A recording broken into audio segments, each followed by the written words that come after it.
Assalamualaikum warahmatullahi wabarakatuh. Kembali kita melanjutkan pembahasan materi kita yaitu statistika, di mana bagian yang ketiga yang akan kita pelajari adalah ukuran penyebaran kumpulan data tunggal ya. Jadi ini masih data tunggal ya. Data tunggal. Di sini ada data, nanti sebentar bagaimana data ini dipergunakan ya. Nah, selanjutnya yang termasuk sebagai ukuran penyebaran kumpulan data tunggal itu adalah yang pertama ada yang disebut dengan jangkauan atau rentangan atau range ya. Jadi yang pertama itu jangkauan ya. Jangkauan ada yang biasa menuliskan rentangan, ada juga yang biasanya menulis range. Ini diberi simbol R, kalau jangkauan di simbol J ya. Nah, rumusnya itu ya, ini ya, datum terbesar atau tertinggi dikurangi dengan datum terendah ya. Misalnya seperti ini ya, ini jadi data jumlah saudara dari 6 orang anak ya. Maka untuk mencari jangkauannya ya, jangkauan J-nya ya, J itu sama dengan R, sama saja ya, sama dengan R. Maka datum tertingginya adalah ini ya, 4 ya, 4. Datum terendahnya adalah 1, makanya jangkauan atau rentangannya adalah 4 dikurang 1 sama dengan 3 ya, sama dengan 3. Itu yang pertama. Kemudian yang kedua adalah ada yang disebut dengan jangkauan antar kuartil atau hamparan ya.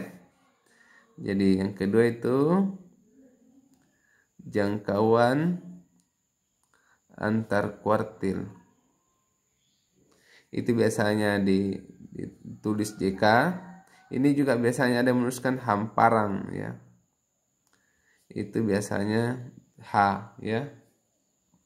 Itu adalah ini kuartil ketiga dikurang kuartil pertama. Jadi kalau misalnya data ini jumlah saudara ya, jumlah bersaudara, data jumlah bersaudara ya, ini di sini bersaudara ini dari 6 orang anak, maka untuk mencari jangkauan antar kuartilnya adalah, maka yang harus kita lakukan adalah kita cari dulu kuartil ketiga dan kuartil pertama. Nah, sebelumnya kita urutkan dulu datanya ya untuk mencari kuartil. Nah, saya sudah mengurutkan datanya. Baik, kita cari kuartil kedua itu di sini ya. Ini 2 tambah 2 per 2 sama dengan 2 ini ya. Kalau kuartil pertama itu ini ya. Ini Q1-nya dan ini adalah Q3. Jadi Q1 sama dengan 1, Q3 sama dengan 3 ya. Ini sudah membagi sama banyak ya. Oke. Nah, sehingga untuk mencari H-nya atau JK-nya, jadi JK-nya itu adalah ini ya, Q3-nya 3 dikurang 1 sama dengan 2. Jangkauan kuartilnya. Nah, berikutnya adalah yang ketiga, ada yang disebut dengan simpangan kuartil. Jadi ada namanya simpangan kuartil. Biasanya juga ada yang menulis ini dengan jangkauan semi antar kuartil. Jadi namanya jangkauan semi ya antar kuartil.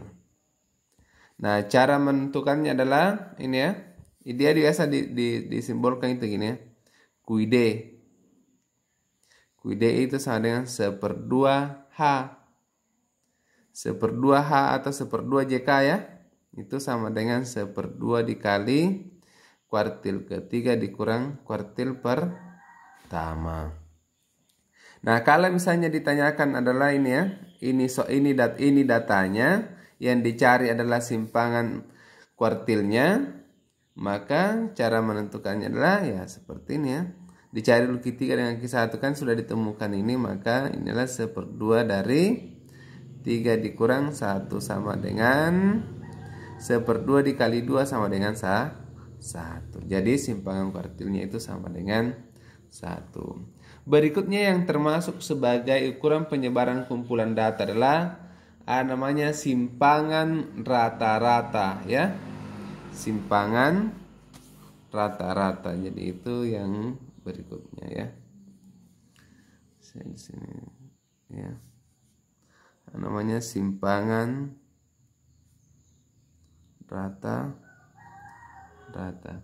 Ini biasanya disingkat dengan ini ya, SR.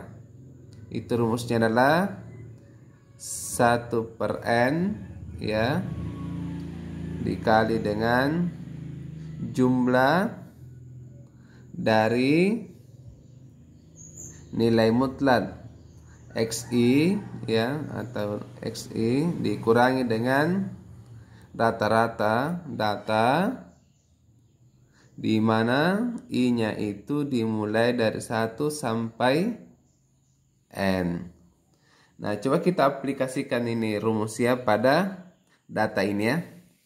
Kalau datanya begini, datanya ini, kemudian kita akan menentukan simpangan rata-rata. Maka hal yang harus dilakukan, langkah pertama yang akan kita lakukan adalah itu, ya, menentukan dulu min data, ya. Nah, baik, saya akan cari dulu rata-ratanya ini data di atas, ya. Nah, ini rata-ratanya, ya. Jadi rata-rata data yang di atas ini yang saya kerja, yang ini, ya. Yang data ini itu rata-ratanya adalah 2,16 ini, ya.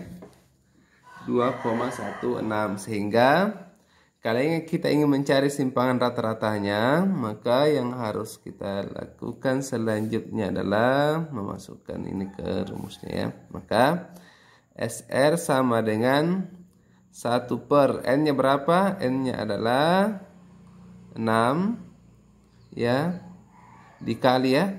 Ini penjabarannya asik ini jumlah, ya. Itu dikali ini XI, X1, ya. Ini X1. Jadi gini, ya. Jadi sebenarnya itu ini X1, gini X1 dikurang X rata-rata, ya. Ini kemudian ini buka kurung begini, ya. Ditambah begini lagi X2 dikurang X ini, ya. Kemudian ditambah X3 dikurang rata-ratanya. Kemudian ditambah lagi X4 dikurang rata-rata. Ini nilai mutlak, ditambah nilai mutlak S5 dikurang rata-rata, ditambah ini, nilai mutlak S6 dikurang X rata-rata. Nah, ya. Ini adalah simpangan rata-ratanya. Nah, sekarang coba kita jabarkan. Jadi SR sama dengan 1/6 dikali, ya, dikali ini, saya langsungnya begini, ya. X1-nya itu 1, ya. Jadi data pertama itu ini, dilihat ini, ya. Ini 1, data kedua, data ketiga, data keempat, data ke-5, data ke-6. Jadi 1, 2, jadi 1 dikurang, ya, 2,16 ditambah X2-nya adalah 2, ya. 2 dikurang 2,16, nilai mutlaknya tambah data ketiga tadi. Data ketiga itu 1, ya. Baru 3 baru 4. 1 dikurang ini ditambah ini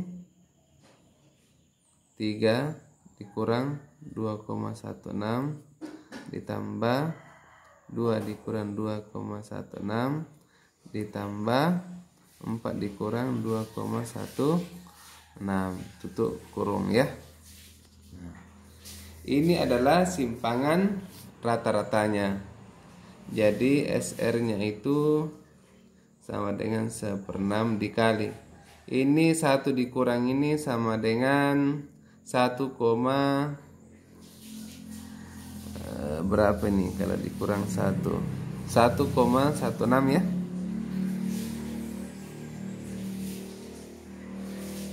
Kurang 1. Ini turun 1,16. Jadi tidak ada negatif karena nilainya nilai mutlak ya. Ditambah ini 0,16.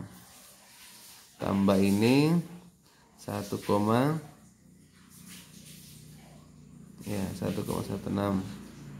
Ditambah ini 1,16 juga.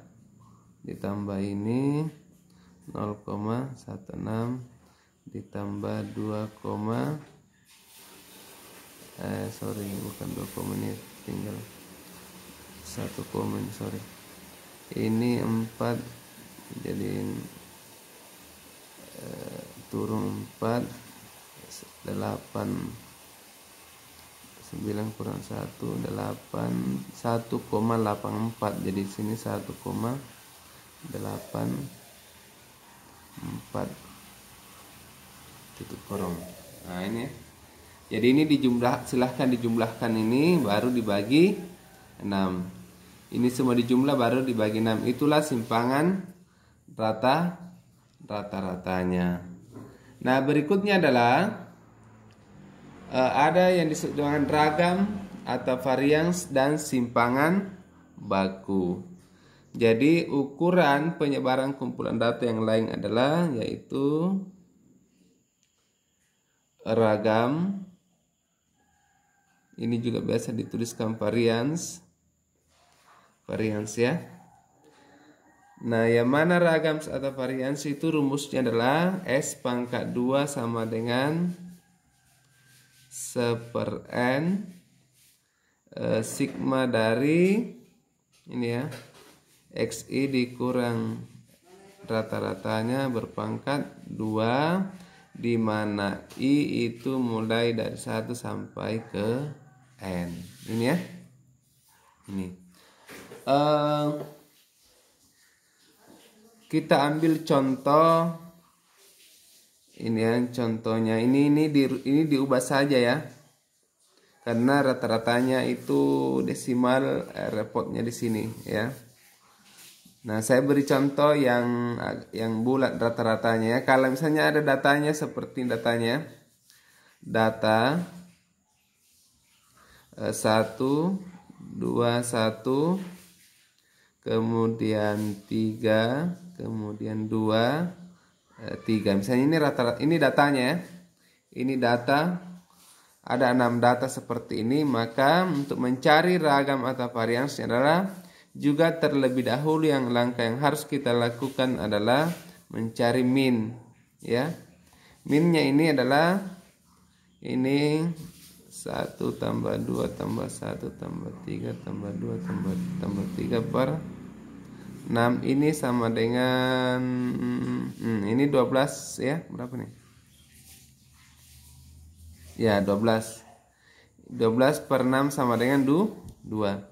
Jadi rata-ratanya adalah 2. Sehingga kalau kita ingin mencari varians dari data ini, maka S⁻² itu sama dengan ya ini ya 1 per jumlah datanya 6 ya. Ini sigma adalah bahasa lain dari penjumlahan dari ya ini XI ya, XI. Jadi XI nya X1 nya dulu ya, 1 dikurang rata-ratanya 2 ya. Ini dibuka begini, tutup begini, berpangkat 2 ini ya. Berpangkat 2 ditambah data kedua lagi, ini data kedua yaitu 2 dikurang 2 berpangkat 2 ditambah data ketiga, 1 dikurang 2 berpangkat 2 ditambah data ke 1, 2, 3, data keempat, 3 kurang 2 berpangkat 2 ditambah data kelima, 2 dikurang 2 berpangkat 2 ditambah data ke-6, 3 dikurang 2 berpangkat 2 tutup kurung ya. Jadi ragamnya itu adalah S pangkat 2 sama dengan 1 per 6. Ini ya. 1 dikurang 2 negatif 1 pangkat 2 1 ya. Positif. Di sini 0. Di sini 1. Di sini juga 1. Ditambah 0 tambah 1. 1, 2, 3, 4. Jadinya S pangkat 2-nya atau ragamnya adalah 4 per 6 atau 2 per 3. Itulah ragamnya atau variansnya. Nah, kemudian berikutnya adalah ada yang disebut dengan simpangan baku. Jadi yang masuk penyebaran ukuran penyebaran kumpulan data adalah simpangan baku. Nah, simpangan baku itu biasa disimbolkan dengan S. S itu sama dengan ya akar daripada S pangkat 2. Jadi untuk mencari simpangan baku adalah cari dulu saja ragamnya ya, ragamnya. Jadi S itu sama dengan, maka S itu sama dengan akar. Nah, kalau misalnya data ini ya, mana datanya tadi? Oh, ini ya. Nah, kalau data ini yang mau dicari simpangan bakunya, kan kita sudah menemukan ragamnya atau variansnya itu X pangkat 2 ya. S sama dengan akar S pangkat 2. Akar S, ini S pangkat 2 nya berapa? Yaitu 2 per 3. Nah, inilah simpangan bakunya. Kalau ragamnya tidak pakai akar tapi berpangkat 2 di sini, kalau simpangan bakunya adalah akarnya pangkat 2 nya dihilangkan, dia di sini berubah menjadi akar. Oke. Saya kira seperti itu penjelasan kita untuk statistika kaitannya dengan ukuran penyebaran kumpulan data. Nah, pada materi berikutnya tentu kita sudah akan memasuki data analisis data berkelompok. Jadi data tunggal sampai di sini materinya. Semoga bisa dipahami dan saya harap semua materi dari awal sampai di ukuran penyebaran kumpulan data ini kembali disimak dengan baik dan dipelajari. Assalamualaikum warahmatullahi wabarakatuh.